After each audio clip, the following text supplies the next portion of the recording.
planteando propiedad privada, espérate, no sé a qué le llames tu propiedad privada. Los pueblos indígenas ahorita, para empezar, eso que nosotros le llamamos propiedad o posesión de los medios de producción, en ellos no existe, en su cosmogonía no existe. Para empezar, la tierra no se puede poseer, o sea, tienen que entrar en un acuerdo espiritual con los yutziles, por lo menos los indígenas mayas de yucatecos, porque dicen, bueno, la tierra no es nuestra, la pedimos prestada, tiene su dueño, hay que entrar en acuerdo con ellos. Y entonces en este ciclo agrícola ya hay un acuerdo para que produzcamos ahí. Y entonces le entro con mi familia y la hago producir. De lo que sale de la tierra como y le doy a los dioses y le comparto a mis compañeros de la comunidad. Al otro año yo me voy y el que venga puede usarla, puede usufructuarla. En términos occidentales eso se llama una mezcla entre el usufructo del linaje de la familia y la propiedad comunal, que se están moviendo. Entonces, que un maestro esté enseñando a trabajar colectivamente la tierra no garantiza nada. O sea, en la sociedad del futuro no es una fórmula de colectivización de medios de producción, o sea, es el sentido de cómo va a ser las relaciones entre la persona, la familia y lo social. Esas se tendrán que ir construyendo, las subjetividades emergentes tendrán que irse construyendo a partir de las necesidades de lo que está sucediendo en el sujeto, en sus familias y en su circunstancia. Entonces, por eso nosotros planteamos que la disyuntiva no es ni charro democrático, ni programas de gobierno o no programas de gobierno, sino el sentido del sujeto instalado en su propia circunstancia y su capacidad de construir rumbo. Entonces, los zapatistas finalmente están en una disyuntiva bien interesante, porque hay críticos de ellos que dicen, sí, el alumno zapatista será muy colectivo y todo, pero cuando salga a la globalidad, ese pobrecito va a ser ninguneado, porque estamos hablando de sentido de vida también. O sea, nosotros vemos aquí zapatistas jóvenes que vienen y regresan y no andan en la preocupación de la chamba con el certificado, y sin embargo comen y están produciendo riqueza social. Entonces, yo creo que es como desmarcarse de las maneras en que hemos estado acostumbrados a leer la realidad. ¿Con qué categorías estamos leyendo la realidad? Porque si la leemos desde relaciones de propiedad, de medios de producción, privada o colectiva, ¿no? Si la leemos desde conceptos de capital simbólico, etc., yo creo que lo que estamos haciendo no es más que volver a sacar al sujeto de su necesidad de estar frente a su realidad, y se vuelve a poner otra vez la determinación que se filtra, incluso la moral. O sea, yo voy a ver si no hago un sacrilegio. Miren, por ejemplo, platicamos hace rato en el círculo sobre los compañeros de Ayotzinapa. Y entonces yo digo, está bien que no quede impune el crimen, pero si lo empezamos a ver desde el asunto, para ir tocando el asunto no problemático, si lo empezamos a ver en niveles y dimensiones de la realidad, y entonces el sujeto se coloca frente a esa necesidad de ese tejido de niveles y dimensiones y temporalidades, yo me veo y digo, yo tengo sangre en mis manos, porque en esa realidad concreta, fíjense, yo he sido líder sindical, qué bueno que la doctora lo coloca aquí en el terreno, ¿no? Nosotros, yo puedo decir que si había campeones aquí para poder someter a la base, para que la base decidiera lo que nosotros queríamos que hiciéramos, éramos nosotros. O sea, nosotros llegábamos y duro contra el gobierno, órale, vámonos y todo, ¿están de acuerdo, compañeros? Porque los que no están de acuerdo son traidores, y pum, todo el mundo levantaba la mano. Y yo tengo sangre en las manos. O sea, no crean que es sencillo decir cuántos garroteados hubo, gente hasta que dejó de la plaza porque quedó inválida en las jornadas de lucha aquí. Y entonces uno se pregunta, bueno, cuando estamos hablando de nueva sociedad, y entra el asunto axiológico, Semelman lo colocó muy adecuadamente ahí, o sea, el asunto de los valores, ¿no? Entonces, yo digo, yo tengo sangre en las manos de los muchachos de Ayotzinapa, ¿sí? Es decir, que no quede impune el crimen del narcotráfico y del gobierno aliado, pero también que no quede impune, ¿sí?, el adoctrinamiento del que han estado siendo presas, no solo las normales rurales, sino otros espacios también. ¿Por qué? Porque estamos hablando de la colocación del sujeto, ¿sí?, o estamos hablando de la determinación del sujeto por intereses ideológicos incluso.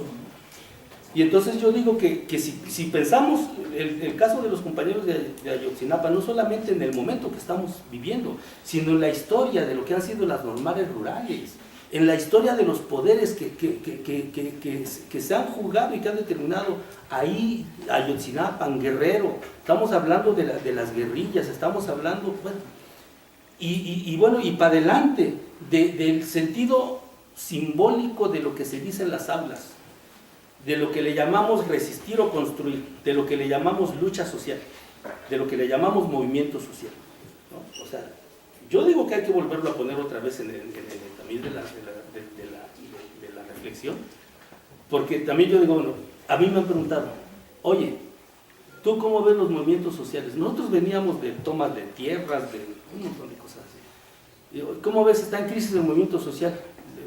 Yo digo, bueno, pues sí, ese movimiento que nosotros construimos sí está en crisis, y digo, qué bueno.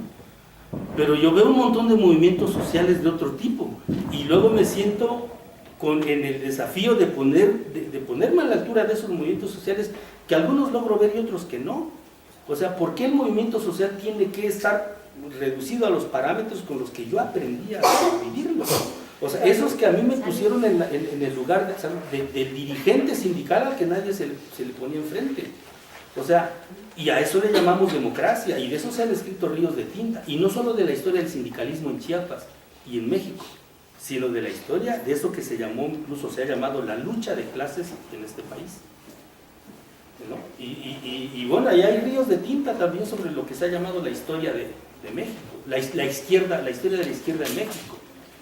El zapatismo, yo creo que de las grandes cosas que aporta es que dice, espérate, a ver, primero mandar obedeciendo, luego segundo, nosotros no somos revolucionarios, somos rebeldes. O sea, no estamos en un esquema, no nos sometemos a una determinación doctrinaria, ¿no? Y ahí está el problema, porque hay que construir otro rumbo, otros nombres, otras formas, un arrojo para construir nuevas rutas sociales. Entonces pega fuerte porque uno dice, bueno, y si yo tengo sangre en las manos de los muchachos de Ayotzinapa, si yo mismo emana sangre de mis palabras, ¿no? Porque cuántas veces no en aras de la democracia para sacar adelante las marchas, las huelgas, eran heroicas, y yo digo, si mi vida ha tenido sentido, también ha sido por esas experiencias, pero también la conciencia de decir, bueno, sí, pero nosotros éramos los campeones del sometimiento. O sea, no solo el gobierno sometía, nosotros también, y nosotros lo hacíamos más finito. Y para la masa magisterial es más fácil que el dirigente diga qué se va a hacer y cómo se va a hacer, y no pensar. Entonces aquí el problema es cómo construimos otro movimiento gremial, ¿sí?, que coloque a los sujetos frente a su propia realidad y que sean ellos los que decidan. O sea, ¿por qué solo podemos pensar el asunto de los servicios educativos desde la estructura del Estado Nacional, desde la plaza? No digo que hay que ser resumido, sino preguntarnos eso. ¿Cuántas posibilidades puede haber eso? Ya los zapatistas se atrevieron a decir no, nada. Y hay un montón de esfuerzos, los compañeros de Oaxaca y un montón de gente que está diciendo, bueno, unos con media plaza, otros buscando apoyo de iniciativas personales, no sé, algunos le llaman capital privado, no lo sé. Pero otros dicen, bueno, con el Estado y también con iniciativa privada. Y ahí están buscando. O sea, ¿qué es lo que está sucediendo en el país? Entonces, cuando hablamos de nudo problemático, en este caso muy concreto del tema central de la nueva escuela chiapaneca, que es el Consejo Técnico Escolar. Es decir, el Estado te pone un condicionamiento para que tú sesiones y hagas la planeación de tus actividades educativas con tus compañeros de una manera. Te dice, así tienes que planear y tienes que cumplir estas expectativas. Colocar eso como nudo problemático significa, desde mi punto de vista, primero que el sujeto se coloque en la conciencia de sí, que diga quién soy, no quién me han hecho creer que soy. O sea, entonces no es el licenciado ni el doctor, sino yo quién soy como sujeto consciente de su historia y quién está haciendo frente a los demás. Y a partir de ahí, desde su mirada, no estoy diciendo que esto resuelve el mundo, estoy hablando solamente de un nivel de construcción, de conocimiento de la realidad desde el individuo, porque el tema del sujeto social es otra cosa, estamos hablando de la persona.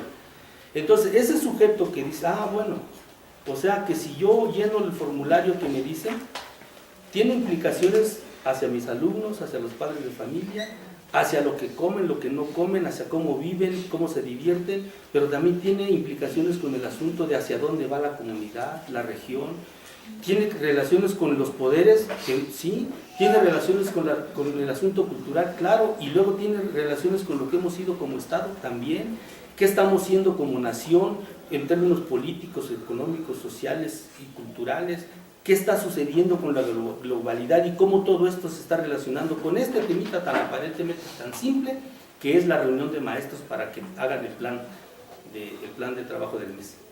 O sea, planteárselo así y entonces poder tomar decisiones, acciones desde lo personal y obviamente digamos que el supuesto y la esperanza es de que un sujeto que se coloca así aprende o intenta o se pone en el camino también de empezar a abrazar al otro y de preguntarse por el otro. Entonces el nudo problemático es una apuesta por conocer la realidad en sus diferentes niveles y dimensiones a profundidad y no desde los nombres que le pone el poder, sino en todo caso desde los nombres que el sujeto es capaz de colocar y es transitorio, la capacidad de articular esos niveles y dimensiones y ir diciendo, bueno, a ver, si yo no obedezco, yo no lleno el formulario, ¿cómo se llama? Unos le dicen rebelde, bueno, ¿cómo le pongo yo? Si lo lleno, unos le dicen sometido, bueno, si el sentido yo lo lleno con sentido porque sé qué es lo que quiero, unos le dicen sometido, bueno, ¿cómo le pongo yo? O sea, no es depender de los nombres que le pongan los otros a la realidad, sino cómo lo nombro yo. Y en esa conciencia se trata entonces no de que le pongas nombre de ahorita, sino pregúntate también qué implicaciones tiene para adelante en el mundo que quieres. Ese es el asunto del tejido nuevo problemático, porque es conocimiento para la acción. O sea, yo entiendo por dialéctica del presente potencial, una dialéctica entre el pensar, conocer, actuar. Pensar, conocer, actuar. Entonces, en esa dialéctica, la pregunta permanente, ¿por qué le llamo así a esta realidad? ¿De dónde vienen los nombres que le pongo? ¿Son nombres que me impusieron o están surgiendo de mi propio proceso? Entonces es como reinventar, yo diría, reinventar los espacios gremiales, reinventar los espacios educativos, reinventar la sociedad que queremos, porque hay un sueño ahí instalado desde la determinación también. O sea, los que no quieren que se derrumbe el Estado Nacional, yo digo, bueno, un desafío sería, bueno, entonces, ¿no quieres que se derrumbe el Estado Nacional? ¿Cómo entiendes la autonomía? Hay que ponerlo en el plano de la reflexión, ¿no?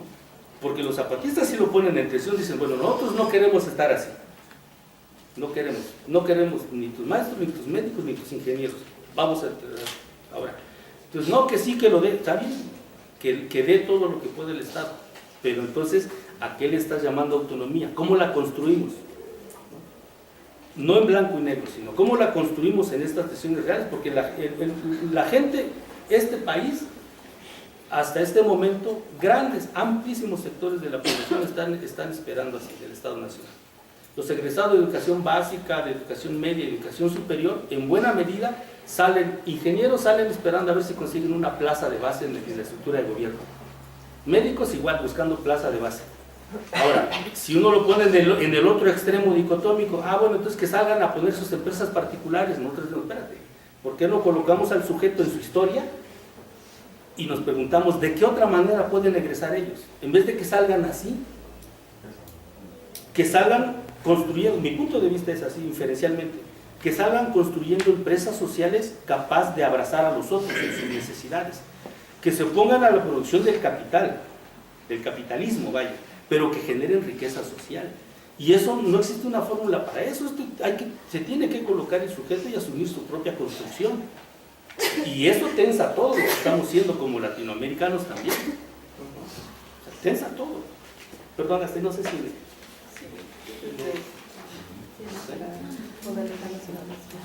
Bien, vamos a, daríamos una ronda de 3 preguntas más y ya, ¿no? Hasta ahí, porque ya tenía levantado la mano.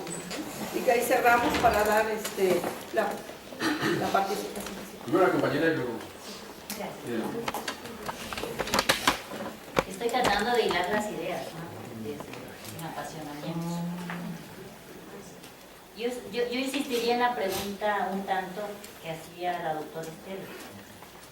Desde su postura de docente de educación primaria, con sus años de servicio, ¿a qué le llama usted en este presente de incertidumbre para aquellos que toda la vida le hemos pasado en las bases? Nunca hemos estado condicionados, nunca hemos estado en otro lugar. ¿A qué le está usted llamando eso desde dentro de otro modo? Y al mismo tiempo, y no sé si sea una pregunta más para mí que para los que estemos aquí o suya, ¿por qué la insistencia esa en estar hablando de nuestro sistema educativo nacional? Porque es eso lo que estamos hablando, y estarlo comparando con las escuelas autónomas de la resistencia. O sea, me pregunto yo misma, ¿por qué esa insistencia de estar comparando esto con lo otro? Porque entonces yo le llamaría esto de la NECH, es una tercera opción. Es una tercera opción. Y si fuera una tercera opción, en ese sentido, ¿hacia dónde tendría que enfocarse? Hacia nosotros, en servicio, para que yo acepte los consejos técnicos escolares que Rafael Ramírez en 1945 los formó desde otra visión, desde la visión popular, desde la visión del pueblo, a la visión que tiene hoy, ¿sí? O para nuestros compañeros docentes de escuelas formadoras de docentes, y entonces desde ahí tener que trabajar, ¿cuál sería el espacio? Si esta fuera una tercera opción, y al mismo tiempo, ¿por qué la tercera opción? Gracias. Sí. Voy a hablar como abogado del diablo, ¿no? A ver, supongamos que soy maestro de base y me dices, hay esta posibilidad de los consejos técnicos, y después de que me narras todo esto de la problematización del sujeto, la colocación, el nombrar de nueva manera la realidad, de pronto de todos modos voy a tener que trabajar con el consejo técnico. O sea, no esté mal y me parece que está acertado. El problema es, ¿por qué el problema final, el problema que se destaca al final, sigue siendo una cosa que me propuso el Estado, aunque le pongamos otro nombre? No habrá otras posibilidades, estoy pensando. ¿Qué posibilidades? ¿Por qué el problema no es cómo cambio mi práctica cotidiana con los niños? ¿Por qué el problema no es cómo transformo la escuela en otra cosa? ¿Por qué el problema no es, etcétera, ¿no? Muchos problemas. ¿Por qué el problema parece que al fin sigue siendo los consejos técnicos escolares? Ese es donde me hace un poco que, no sé, me causa problema el asunto. En la mañana platicábamos en el círculo donde estábamos, que en efecto no trabajábamos por dentro, muchos trabajamos por dentro del sistema de buena manera. Adentrismo le llama Estela. Y nosotros comentábamos, ¿y cómo le hacemos para que aún trabajamos por dentro, no nos convirtamos en eso que está dentro? Y decíamos, hay una cosa que nos sostiene, que son principios. En el caso particular del proyecto que tienen ustedes, ¿cuáles serían los principios que los sostienen, que me permitan defender ese proyecto? Y finalmente, ¿quiénes son los que construyen este modelo o este proyecto? ¿Quiénes son? No me gustaría escuchar que fueron iluminados porque entonces se cae todo el asunto, ¿no? O sea, ¿cómo surge? Porque un poco como en el IPECAL va surgiendo del diálogo con nosotros. Va surgiendo. Hay un conjunto de ideas que son críticas, que se van acumulando, que van dialogando con la realidad, que van generando horizontes de posibilidad. Este equipo que está en este proyecto, ¿cómo surge? O sea, ¿cómo es? Porque puede suceder, como sucedió en México hace muchos años, que de pronto para que los de la izquierda no den lata, les dicen, oye, ¿por qué no te entretienes haciendo este pequeño proyecto? Y entonces el proyecto te lo aceptan descafeinándolo. No sé si me explico qué es descafeinándolo. De pronto le quitas toda la potencia y se queda bonito. Y le sirve a todos menos al que queríamos que le sirviera. ¿Cómo sabemos que no está sucediendo eso? ¿Cuáles son nuestros límites de lo determinado e indeterminado para saber que sigo sosteniendo que esto puede potenciar o chin, como que me salió chueco? ¿Cómo sabemos eso? Gracias. Sí, una tercera participación al día. Cerramos. Sí. ¿Yo? Sí, por favor. A ver, bueno, a pesar de que no escuché la primera parte, pero Pero ahora último lo que voy escuchando me ponía a pensar si el tema de pensar la escuela, ¿sí?, en sí misma y con las determinaciones y límites que la conocemos, ¿sí?, y en las que hemos estado inmersos durante tantos años, yo diría incluso que la hemos padecido, ciertamente, ¿sí? Pensaba yo enunciarse justo desde los límites y las paredes del aula y de la escuela puede ser justamente una reproducción de una forma, aunque queramos nombrarla de otra manera, pero de una forma, o mejor, repetir con otro envase, llamémoslo así, las maneras justo que estamos señalando, sancionando, con las que estamos insatisfechas. Lo que trato de decir es, en la idea de poder salir de los límites que impone el aula, la escuela como la hemos concebido, existen otros escenarios, mucho más en una riqueza, digamos, comunitaria como la que puede darse en las escuelas chiapanecas, diciendo de entrada que desconozco también cuáles pueden ser esas, pero me imagino que elementos, vamos a decir, como elementos de la cultura, como elementos de la etnia, como elementos del trabajo, cómo están jugando y qué interrelaciones y posibilidades nos ponen en el sentido de desbordar esos límites impuestos por la escuela, ¿sí? Puede ser que lo hayan dicho al principio y yo ¿sí? Pero, ¿sí se dijo? ¿No se dijo? Denise aquí me está echando. Pero, sí, como en el sentido de justo seguir problematizando qué significa nombrar y qué significa potenciar y qué significa, más allá de poner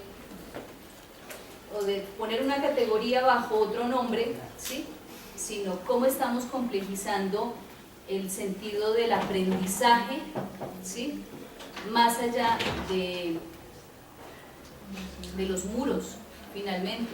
Si la práctica concreta también nos ha permitido, particularmente la escuela chiapaneca de la que nos cuentas, si nos ha permitido volcarnos a la vida, a la cotidianidad, a las realidades todas, de otra manera, ¿no?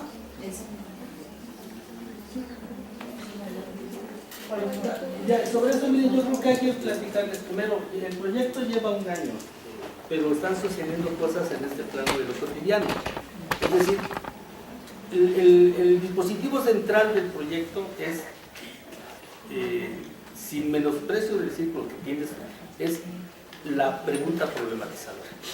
Y entonces lo que sí estamos percibiendo, o sea, nosotros no son diplomados de material didáctico ni de reflexión de teoría pedagógica, nada de eso.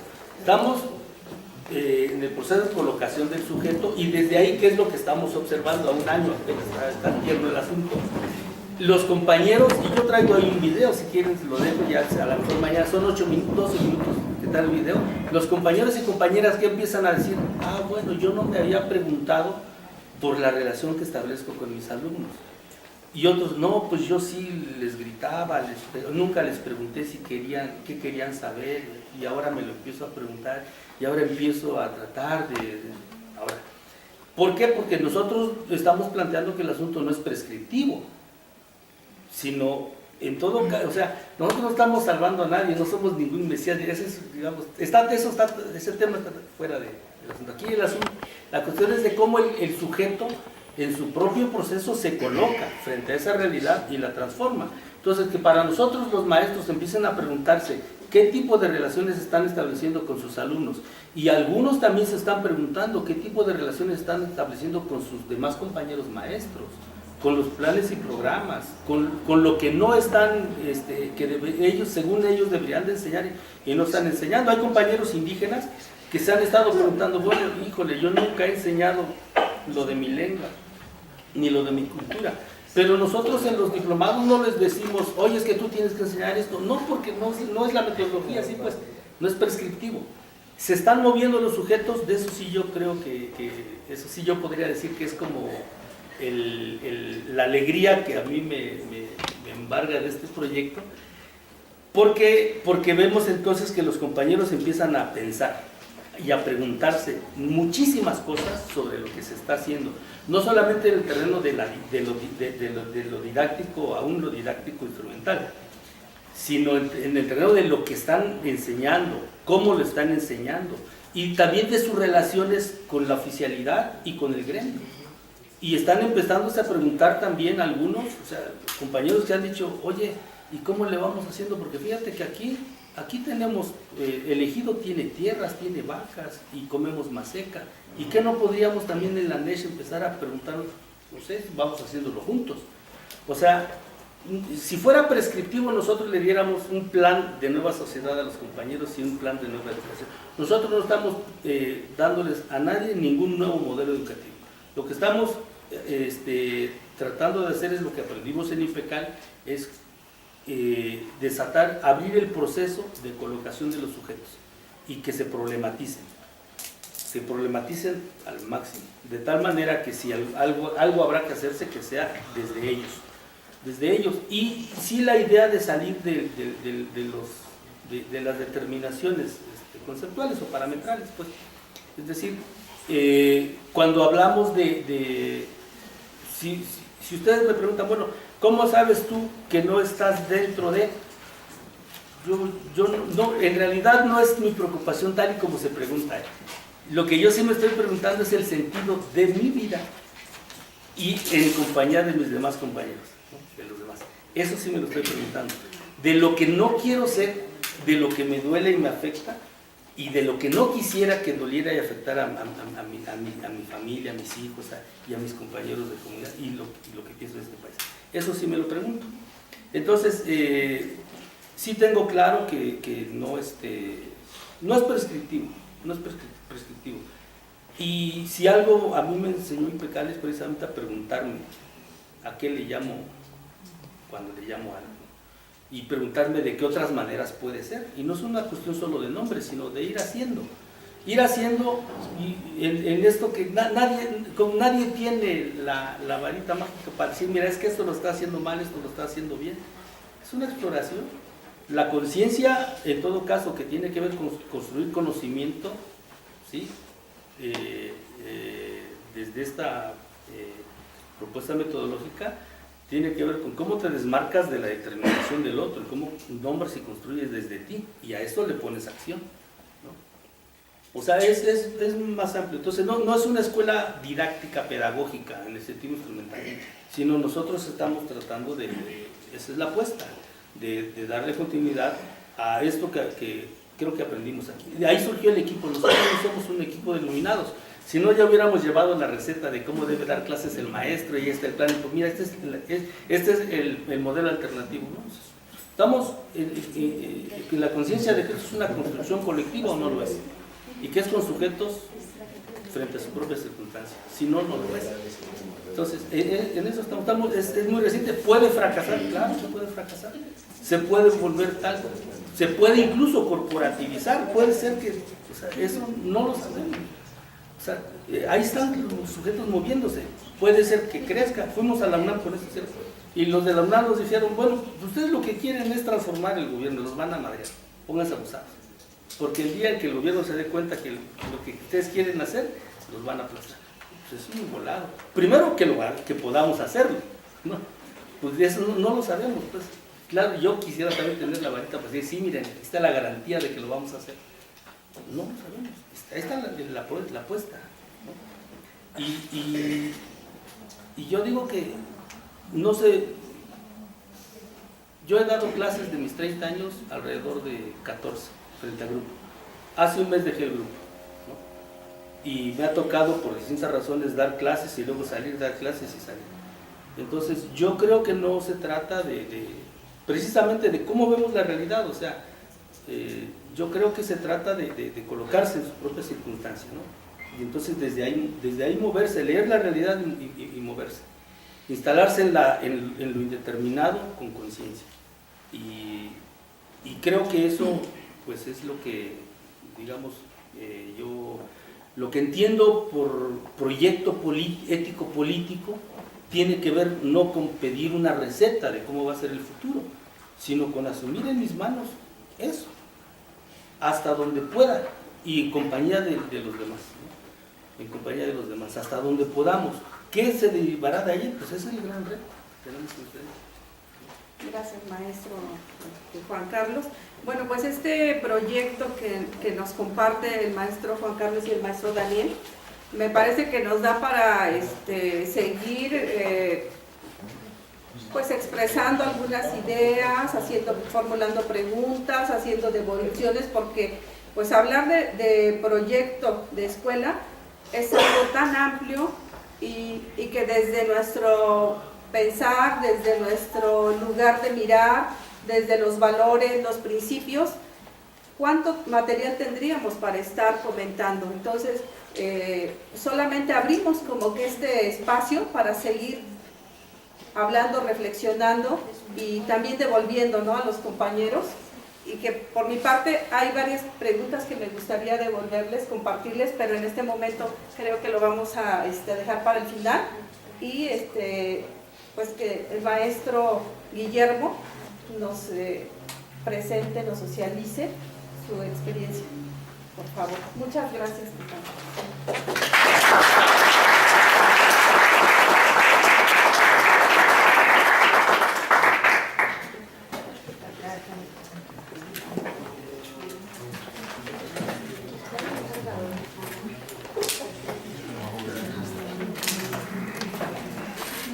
Bueno, tuve la oportunidad de sugerir algo para el programa de Chiapas. Traté de descolocarme, pero volvieron y me colocaron. Entonces, lo tomo como un gesto de reconocimiento y de agradecimiento. Y después de los círculos de esta mañana quería todavía descolocarme más. Pero bueno, menos mal los dos tequilas que me dieron de prueba, mezcales que me dieron en el restaurante, me pueden servir un poco. Sí, no. Muy buenos además los mezcales. Bueno, yo llegué a pensar un momento que lo que yo iba a plantear no conectaba con la propuesta de estos octubres latinoamericanos. Esa fue la razón inicial por la cual pues sugerí que no quedara. Pero después de esta mañana, y es evidente para todos los que estamos acá que esto es un tema de sujetos. Y bueno, uno tiene que donarse desde donde está, desde lo que vive y desde lo que experimenta, y tal vez eso le pueda servir a otros como un reflejo para mirarse a sí mismo o no. Creo que es un poco lo que nos ha enseñado IPECAL, y bueno, pues exponernos. Y bueno, pues escuela chapaneca, una cosa, ¿cómo conecta con lo que yo traigo? Y cuando escuchaba al compañero Juan Carlos, insistió mucho en el tema de que se trataba de que el maestro le encontrara sentido a lo que hace. Y ahí creo que logré conectarme y logro conectar, porque un poco revisando lo que yo he tratado de hacer, va en esa línea. Si no logro tal vez que otros lleguen hasta allá, tal vez lograrlo en mí mismo. El tema del sentido de lo que significa ser maestro. Y más para una persona como yo que se mueve en un mundo totalmente academizado y totalmente normatizado. Es una lucha titánica y personal, pero no imposible, sino además muy satisfactoria. Porque pues me muevo en un escenario muy académico, muy organizado, pero cuando uno se encuentra con Semmelman y con Estela, a uno le pica el gusanito. Y cuando uno le pica el gusanito se tiene que rascar. Yo no sé quiénes tienen la capacidad de cuando le rasca. Aquí en México también se dice rasca o pica. Bueno, a nosotros dice que nos pica y cuando nos pica nos rascamos. Yo no sé quién tiene la capacidad de aguantarse cuando le pica de no rascarse. Y yo creo que eso es un poco lo que pasa cuando uno en la vida se encuentra no con Hugo, no con Estela, no con un pensamiento que a veces tratamos de nombrarlo y de vociferarlo mucho desde el pensamiento epistémico, la potenciación del sujeto, la colocación, la didáctica no parametral, los círculos de reflexión, y a veces asumimos una cantidad de términos que yo mismo me cuestiono el sentido y el alcance que eso tiene para mí mismo en lo que yo hago. Pero esa rasquiña pega y siembra. Me encanta lo que dijo Estela esta mañana, las palabras que le regaló Hugo: sembrando y caminando. Yo me reconocía un poco desde mi lugar muy burocrático como un militante, y Estela algunas veces me ha presentado así, pero me gusta más la idea de sembrador, porque uno siembra y no siempre siembra para cosechar, pero si uno no siembra deja de existir. Y creo que ahí uno encuentra unos sentidos muy profundos en la propuesta de IPECAL. Y en mi experiencia he tratado desde ese ambiente tan académico y academicista. No es fácil tratar de sembrar. Yo dirijo una oficina en una universidad muy organizada burocráticamente. El tema de formación y TIC en la universidad de todos los profesores, son 1100. Y pues tengo, imagínense un burócrata con todos los juguetes y asistentes y secretarias y tratar de funcionar en ese espacio a profesores universitarios, doctores, algunos formados en Harvard, en Europa, que yo les digo no caminan sino que levitan, ¿sí? Cuando uno los escucha hablar parecen una casa de citas. Dice, ¿cómo les cabe tanto que les abre en la cabeza? Me entendieron mejor los de Colombia, lo de casa de citas. Esa muere fácil. Sí. Y mi trabajo es con ellos. Es con ellos, pero es también con estudiantes. Y uno dice, bueno, pero ¿por qué uno no puede sembrar? Esto del entrismo del que hablábamos ahorita con el maestro Juan Carlos. Yo creo que es posible. Yo no puedo decir, estoy haciendo cosas y estoy sembrando, y es la otra visión de... No, estoy tratando de hacer cosas por mí mismo que ojalá logren impactar a otros.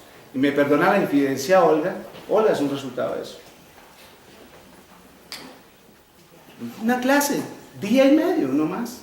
Y se me ocurrió hablar de esto que me apasiona y aquí está. Pero no porque lo haya hecho yo, sino que hay algo que toca y atraviesa a los sujetos. Bueno, ¿y por qué no podemos sembrar desde ahí? Entonces, yo me he metido mucho con IPECAL desde el punto de vista metodológico. He logrado, salud, en México si no se dice salud es falta de respeto, salud. Gracias. He logrado involucrarme con la metodología de IPECAL, no al 100%, porque Estela me decía algo hace 2 semanas, y es que quien no ha vivido desde dentro la metodología puede decir muchas cosas desde fuera. Pero no la he vivido al 100%, pero la he vivido muy cercana en esos procesos de formación con Hugo y Estela, y en las lecturas, y en los trabajos, y en los encuentros, y en la vida que me regaló Hugo de poder compartir 15 días con él todos los días. Y me dejé pegar por el cuento de la metodología y fui abordando rasgos que fui incorporando a mi quehacer, y uno de esos tuvo que ver con el tema de la didáctica y cómo uno puede llevar la didáctica no parametral sin los dispositivos de la didáctica no parametral a otro tipo de escenarios, que fue un poco lo que hablé hace 2 años aquí precisamente en Chiapas en los octubres latinoamericanos. Pero me encontré con el tema de los círculos de reflexión, y esta mañana hablamos mucho de eso. Y a mí hay cositas de ese gusanito que me picó que me han afectado muchísimo en la manera de cómo veo el mundo y cómo juego en el mundo, que estoy con este mundo Es una ambivalencia bien interesante, pero además muy sabrosa porque le da sentido a la vida y un sentido de búsqueda permanente. No es un problema de conflicto. ¿Soy burócrata o soy crítico? Hugo me decía, tú eres un burócrata crítico. Lo sigo elaborando después de 4 años. No lo he podido elaborar. Pero no se trata de blanco y negro. O soy lo uno o soy lo otro. ¿Qué significa hacer eso al mismo tiempo? ¿Y qué significa eso para mí como reconocimiento de sujeto en mi propio contexto? Entonces, estas ideas que salen del IPECAL de la manera de colocarse con el conocimiento, esta manera de pensar el conocimiento más enraizado desde las circunstancias históricas, esto de que la realidad histórica tiene múltiples significados y el del IPECAL no es el único. La realidad tiene múltiples significados. ¿Y cómo nos posicionamos frente a eso? Y esta necesidad de una constante resignificación. Es que en la academia, sobre todo los que nos movemos en el mundo universitario, significamos mucho, pero no siempre resignificamos. Y esto de que el ritmo de la realidad no es el ritmo de la construcción conceptual, eso es potente. Eso es potente. Porque nosotros nos movemos en un mundo donde tratamos, lo decía muy bien Hugo, y perdón que algunos yo he escuchado que dicen aquí el doctor Hugo, el maestro Hugo, el profesor Hugo, pero cuando a él le regala la vida a uno como se la regaló, pues uno no puede decirle sino Hugo, sin quitarle su lugar de maestro. Entonces, eso que lo va permeando uno y que lo va tocando y que le ayuda a volver sobre la propia voz, como es la idea de la reflexividad, pues me fue tocando en lo que yo hago y yo trato en un ejercicio tan burocrático de que se puede hacer, y se puede hacer. Estela les ha hablado 4 veces a esos doctores allá en la Universidad de La Salle, y uno puede generar espacios y uno puede lograr maneras también de sembrar las semillitas. Entonces, son ideas, pensamientos, principios que lo atraviesan a uno, y me enfrento yo ante una oportunidad que me da la universidad con unas muy buenas posibilidades de tiempo y económicas de hacer mi doctorado, y pues hago yo mi doctorado en un ambiente muy académico, un doctorado muy académico. Si ustedes vieran mi estado del arte que me pidió el doctorado, me sacarían inmediatamente de acá porque no juego parte de este escenario. Pero entonces viene la preocupación no del tema del doctorado, sino del sujeto que les habla. Y a mí siempre me ha preocupado el tema del docente y esto que decía Juan Carlos, el sentido de la docencia. Y yo encontraba en medio de este mundo academicista unos manes tan bacanos, tan potenciados, tan bien parados en medio de ese mundo. Y uno dice, oye, ¿cómo le hacen? ¿Realmente le han encontrado sentido a la docencia en un mundo de estos tan complejos, la globalización del conocimiento, todo este tipo de cosas? ¿Cómo le hacen? Dije, por ahí le voy a trabajar a mi tesis de doctorado. ¿Cuál es el sentido de la docencia universitaria? ¿Cómo lo han construido estos sujetos potenciados? ¿Cómo le hacen? ¿Y cómo hago yo? Pues los círculos. Y se me ocurre algo arriesgado, y le voy a decir por qué arriesgado.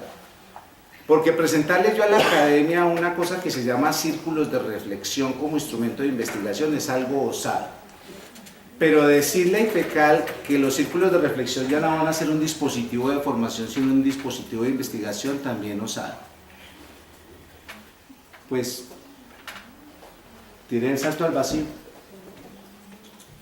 Y voy a trabajar círculos de reflexión con maestros, pero no pensados en todo lo que estamos acá, que hemos experimentado de lo que significa un círculo de reflexión, sino cómo convertirlo en un dispositivo.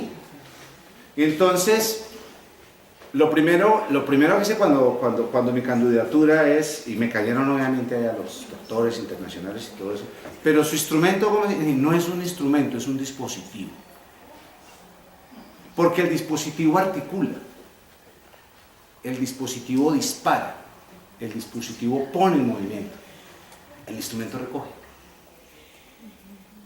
Entonces yo no necesito tomar información, yo no necesito recoger información, yo no necesito hacer grupos focales, sino que yo necesito generar un dispositivo para que los otros, y esto fue lo que yo traté de captar de la propuesta de IPECAL, para que quienes participen de ese proceso, que han dado muestras de que ven la docencia universitaria de otra manera, puedan dar y darse cuenta.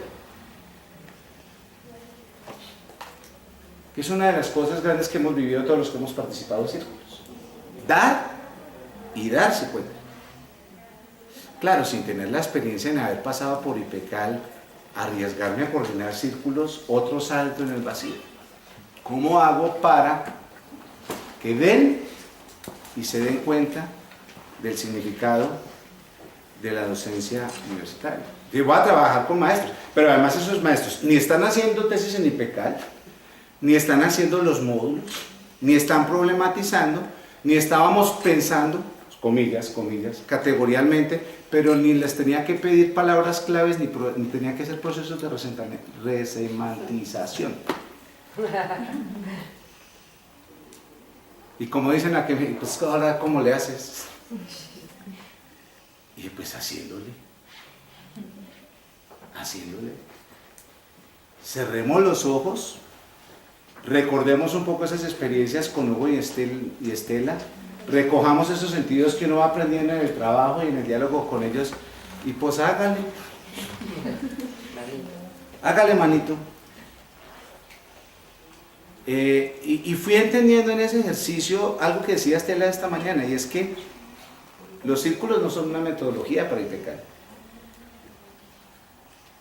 Es algo que nos regala IPECAL para estar en la vida de todos los días en el mundo de la vida.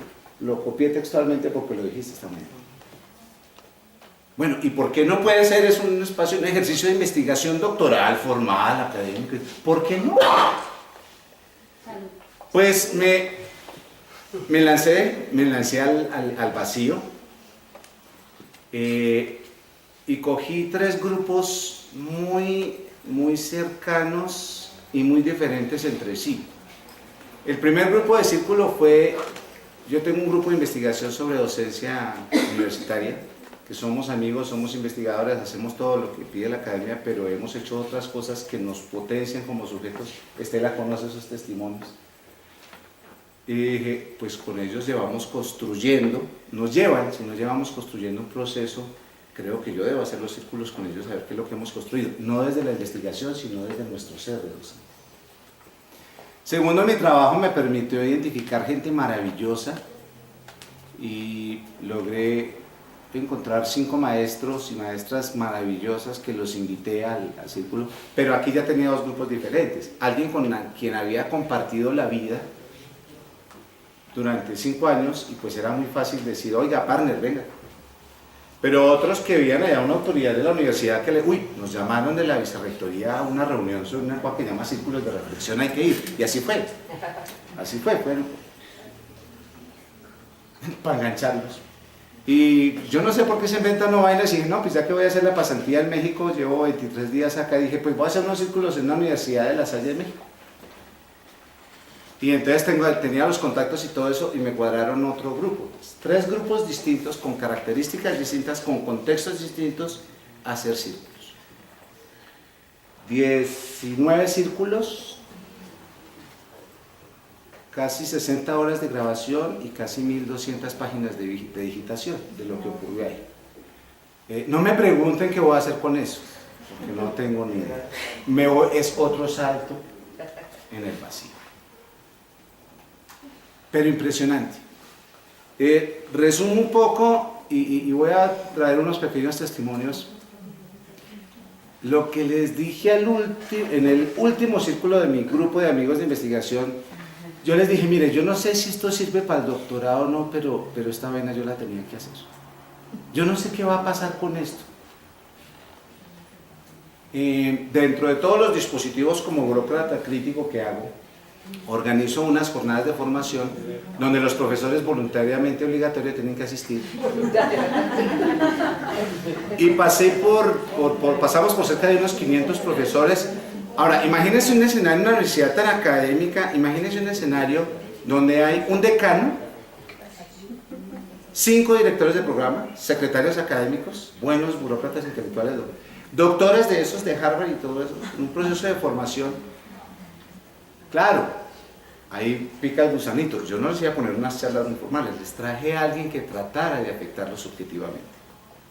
Imagínense un escenario de 80 personas con este tipo de personas y comienza a tejerse toda una discusión en torno al significado de su propia existencia en la universidad. No sé a qué horas pasó eso, pero estaba tan involucrado el decano como el director como el profesor. Yo no sé si eso se llamaría círculo de reflexión, pero era un escenario muy academicista donde la gente llegó voluntariamente obligatoria y cogió una dinámica donde la gente se fue afectando y fue construyendo, y pues yo también me sentí afectado y me comenzó a temblar la voz. Estaba muy emocionado por lo que estaba viendo, y les dije: a mí en los últimos 6 meses me ha cambiado la vida radicalmente. Y me refería a estos círculos de reflexión.